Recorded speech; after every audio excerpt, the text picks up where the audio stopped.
Hey, it's Joshua Vergara. What's going on, everybody? And I'm reporting to you live from Google I/O 2017. You can see a lot of the stuff happening in the background. Really, I just got out of the Google Play Awards. Now, this is actually one of my favorite events at this show. The main reason why is because it gives us a glimpse into what Google views as the best applications. Games, VR experiences, social impact. I'm going to get into all of the categories and talk a little bit about each one a little bit later. Now, this is just the second annual Google Play Awards, and they really tightened up the show a lot, actually. They used to allow the app developers who came up to accept the award to do speeches. That wasn't the case this time around. So the show was actually pretty concise, pretty quick, but we got a glimpse into a number of really good apps. The first category was Best Indie. Now, a lot of people out there might recognize one of the apps that was in the running for this, and it was called Reigns. However, Reigns was not the app that won here. The game that won was actually Mushroom 11, so I'm definitely going to be trying that out.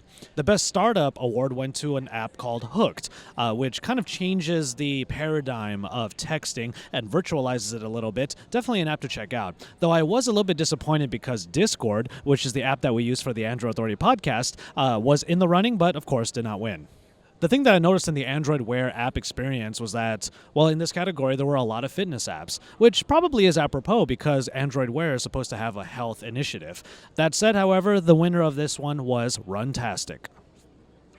I really loved the Best TV Experience one. Android TV is, of course, going to be a really big thing going forward, especially since Google Assistant is coming to Android TV and also to Chromecast, ostensibly.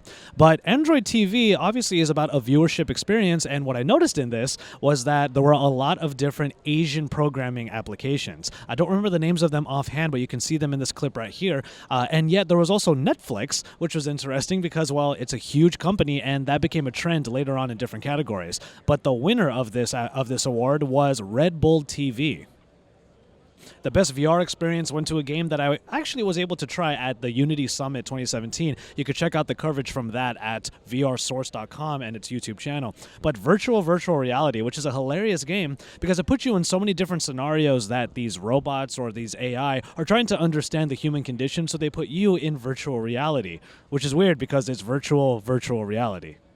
And for the Best AR Experience, one of the runners-up was a Wayfair application. That's the application that you would expect in an AR experience where you can put a couch in the middle of your living room virtually so you can actually tell if it will fit inside of your room. But instead, an app called World was the winner in this category. The Best App for Kids went to Animal Jam Play Wild, even though there was a Teen Titans game in there, which I've actually played, and I'm definitely not a kid. Best Multiplayer was an interesting one because if you haven't noticed in these clips, there are a lot of applications that were given awards or were given nominations for awards that have been around for a little while now, so it's not necessarily the 2017 awards. With that said, Best Multiplayer went to Hearthstone, which I know a lot of you out there play a lot and have been for quite a while.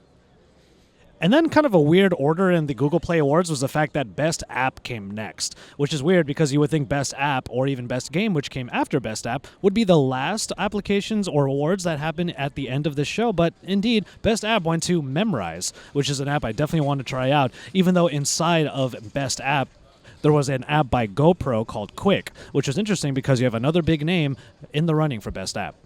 And even though I'm sure there are a lot of you out there who really wanted Pokemon Go to win and it got a bunch of cheers at the Google Play Awards, it did not win the best game. Instead, the best game went to Transformers Forged to Fight. I've played this game myself and it is really good.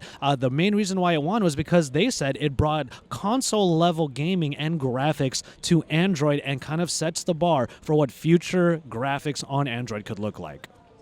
For any of you tinkerers out there, If This Then That, or IFT, as they called it, was the winner of the Best Accessibility Experience. Granted, it is an app that has been around for a long time, but its ability to give you a lot of options if you're a little bit creative was the reason why they gave it this award. And finally, for Best Social Impact, an application that we were all very much encouraged to check out is Share the Meal. Share the Meal is an app that was made by the United Nations and tries to have everybody who downloads the app help to provide meals for those in developing countries. So, much like the show itself, I just kind of wanted to give you a quick snapshot of all of the different awards that were given out and the nominees that were the runners-up to these awards. The Google Play Awards is a wonderful place to kind of see where Google thinks the best applications are, and if you want to, check out some of the applications and then let us know what you think should have won in the comments below. Remember, this is all a discussion, and Google I/O 2017 has been incredibly fun, but we want to hear from you about how you thought Google I/O 2017 went. So make sure you go into the comments below, tell us what you thought about this and anything else, even the keynote, which we did a reactions video on. on. And then you can keep it tuned to Android Authority for even more about Google I.O., because we are your source for all things Android.